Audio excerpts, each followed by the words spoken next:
bagaimana cara dia mendapatkan alat-alat untuk menyuntik dan lain-lain. Artinya ada pihak-pihak lain yang mungkin terlibat tidak langsung gitu ya. Ada pengajuan perdamaian, namun di satu sisi pengaturan mengenai tindak pidana kekerasan seksual ini tidak mengenal yang adanya namanya perdamaian begitu. Beberapa saksi dari pihak rumah sakit dari sejak awal kasus ini berjalan sudah kita lakukan pemeriksaan. Namun manakala memang nanti dibutuhkan pemeriksaan kembali terhadap para saksi tersebut ataupun mungkin ada saksi baru dari pihak rumah sakit, tentunya kami akan melakukan pemeriksaan terhadap pihak tersebut. Disuntikan ke siapa? Untuk urusan apa? Nah, ini bagaimana? Apakah ada hubungan dengan pihak-pihak lain? Misalnya, bagaimana cara dia mendapatkan obat itu sehingga dia mudah? Bagaimana cara dia mendapatkan alat-alat untuk menyuntik dan lain-lain? Artinya ada pihak-pihak lain yang mungkin terlibat tidak langsung gitu ya. Kalau terlibat langsung kan mungkin ada kerjasama. Mungkin ini tidak ada kerjasama, tetapi ini melibatkan orang lain. Ada efek jerahnya. Ini sering terjadi. Ya di Undip juga bunuh diri kan terjadi. Tapi nggak pernah ada efek jerah, jadi orang nggak melakukan terus. Melihat ini hal biasa. Jadi kita udah pastikan STR, SIP dicabut. Karena Bapenas sekarang ada di Kemenkes dengan undang-undang yang baru, sehingga dia nggak bisa praktek lagi. Kemenkes akan mewajibkan semua peserta PPDS yang mau masuk harus tes mental dulu, dan setiap tahun karena mereka kan under a lot of pressure, tekanannya banyak, setiap tahun harus tes mental. Terima kasih rekan-rekan Kompas TV.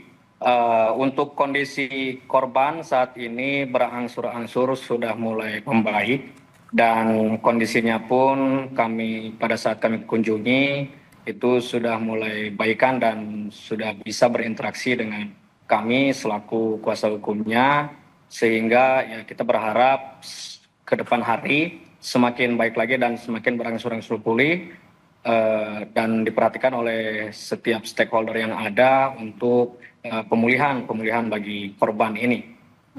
Kalau dari RSHS sendiri sudah menyampaikan permintaan maaf secara langsung kah, Bang? Untuk dari RSHS sendiri sejauh ini meminta maaf secara langsung, namun istilahnya tetap berharap untuk memberikan pertanggungjawaban yang adil bagi korban, begitu kan? Mungkin begitu. Nah, bentuk pertanggungjawaban dan pendampingan yang dibutuhkan korban dari RSHS seperti apa aja, Bang?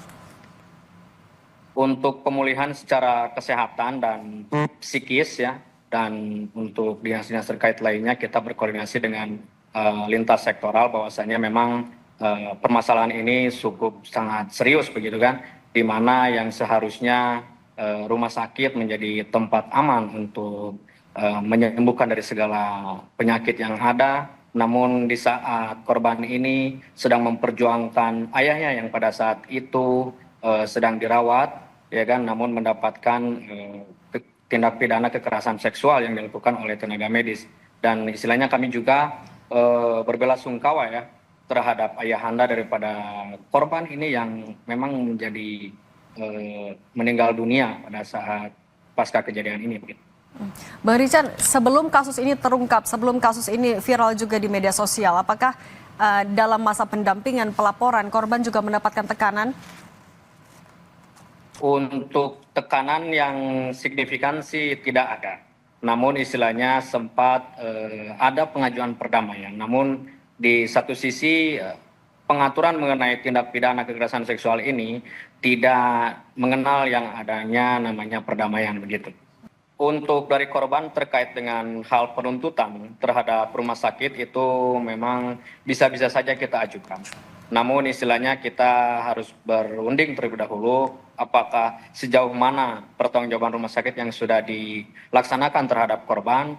Untuk daripada itu ya kita berharap bersama-sama supaya kejadian ini tidak menjadi terulang. Apalagi di tempat-tempat umum yang memang seharusnya tempat-tempat publik tersebut menjadikan rasa aman dan nyaman ya. Terlebih lagi di instansi kesehatan. Di mana betul tadi seperti apa yang dikatakan oleh Pak Nazar selaku Ketua Biro Hukum IDI ya, bahwasanya pengawasan yang dilakukan di lingkungan rumah sakit sangatlah diperlukan, dan itu tidak bisa istilahnya hanya seperti jam kerja 7 ke 5, 8 ke 5, namun harus secara 24 jam dilakukan pengawasan, termasuk kepada seluruh tenaga medis yang memang bekerja di lingkungan rumah sakit, begitu, termasuk di keamanan yang di rumah sakit tersebut harus diawasi kan begitu. Dan alhamdulillah isinya sampai saat ini memang pihak rumah sakit tetap berkoordinasi dengan kami, berkooperatif ketika memang dipanggil oleh pihak penyidik dalam melakukan pemeriksaan begitu.